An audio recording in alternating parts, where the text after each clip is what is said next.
Now, that is not a solvable equation because it has too many variables. I'm going to set up another equation and say the tangent of 54, what does the tangent of 54 equal? X over y plus 1.25?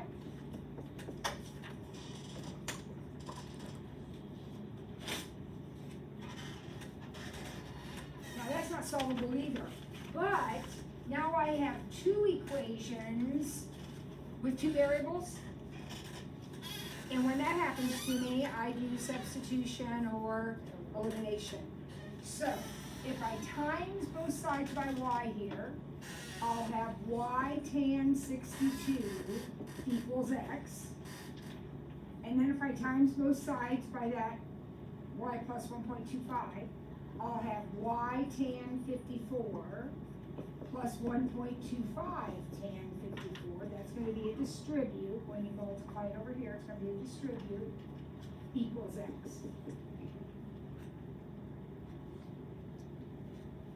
Now, can you see where I'm going with this? They both equal x, so therefore I can set them equal to each other.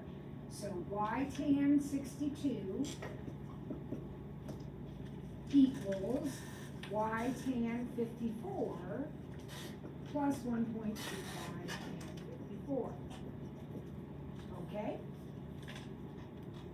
How in the, so I got one variable now, so it's solvable. This is a solvable equation. What do I have to do? Please don't say divide by tangent 62. Because if I divide by tangent 62, I will definitely have y equals, but what's bad? There's still a y over there. That can't be. So what do you think I should do?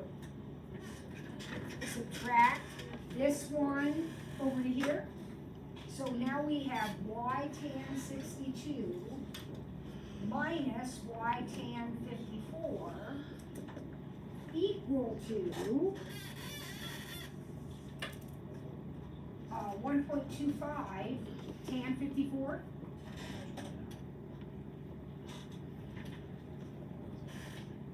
Is that okay? And then what can I do with that? Factor out a y.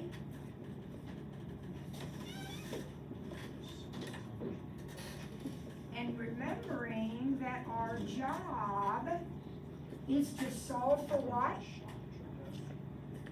We'll just divide by this parentheses.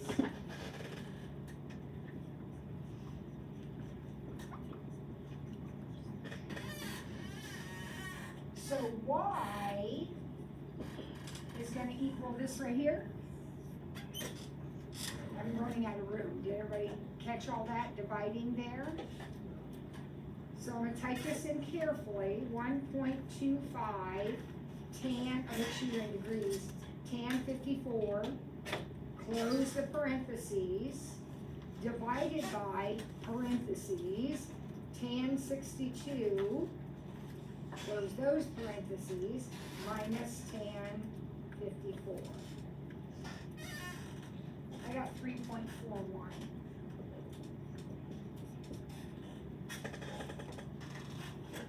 Somebody else get that too, was somebody else confirm that? Max, that's what you got? Are you just nodding or did you? No, like, I'm just, it makes sense. Did anybody else say 3.41 when you typed it in? Jackson Reeves, quit blabbing. Did you type this in? Yeah. Okay, did you get 3.41? Are you lying? No, You just looked at 1%. All right. Now, here's the deal. That's this distance right here. What was the question? Find the height of the building. So let's come over here. Remember when we said x equals y tan 62? The number on my calculator right now is y. So I'm just going to take the number on my calculator and multiply it times tan 62, and I got 6.42, which is a ridiculous answer because the unit's miles, but it's what I got. I made the problem up, so that's why it's crazy. Okay, Drew, that's yours. That was your question. All right, who else found one? We got time to do a couple more before lunch. Who else found something that we need to do?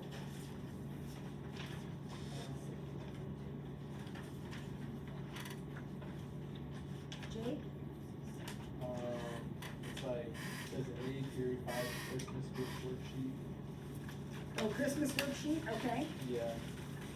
And it's number 2, that's like find the arc length, but you Uh-huh. also do, we have to find an area for Yep. center too. So,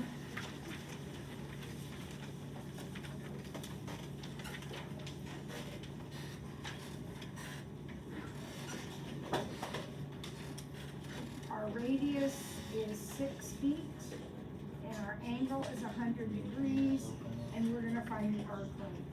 Arc length is simply radius times angle, as long as the angle is in radians. So, that angle is in degrees. So the first thing I'm gonna do, I is to 180 as something is to 100, that's exactly right.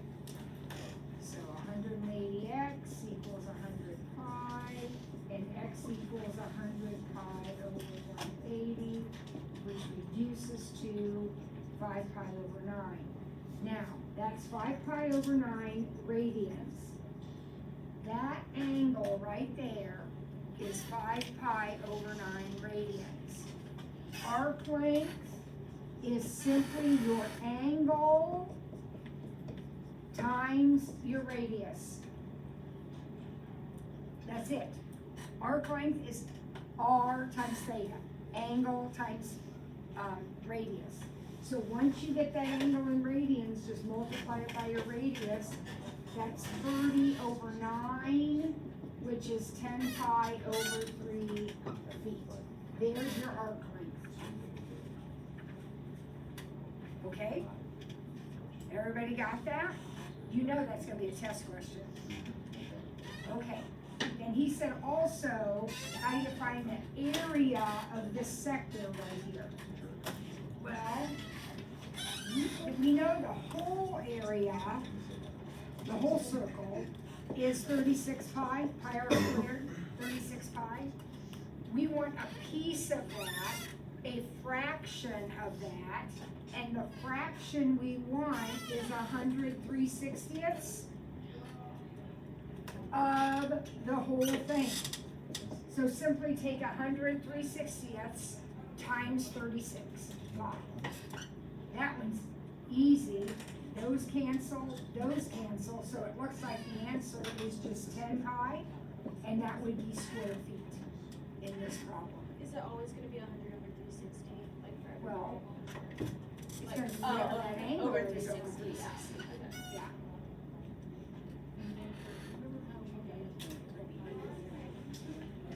Yeah. So you would just take 36 pi minus that, right? Wouldn't that give you the rest of it? Yeah. All right, well, time for one more. Who else found something to do in any of this review work? Jake? 9 on that same page. 9 on the Christmas tree, or the Christmas gift worksheet. Number 9. Find the value of all 6 trig functions for the angle shown. Okay, I think you're overthinking this. Because if I make a triangle, I'm going over 1 and down 2, which means my hypotenuse, Pythagorean theorem, would be square root of 5, 1 plus 4. So what's the sign of that angle? This is adjacent, this is opposite, this is hypotenuse. So sine will be -2 over root 5. I know that's not rationalized, but I'll write it down. Cosine would be 1 over root 5. Tangent would be -2 over 1. Cosecant is reciprocal of sine, so -root 5 over 2.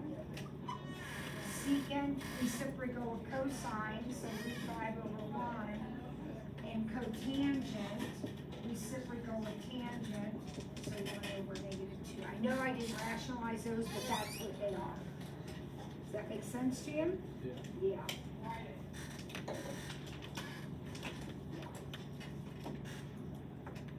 Okay, so, just FYI, when we come back from lunch, we're not gonna stare at each other.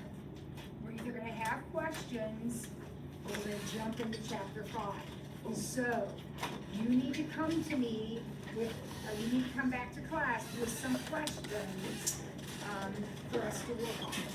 Okay? I want you back at 49. 49.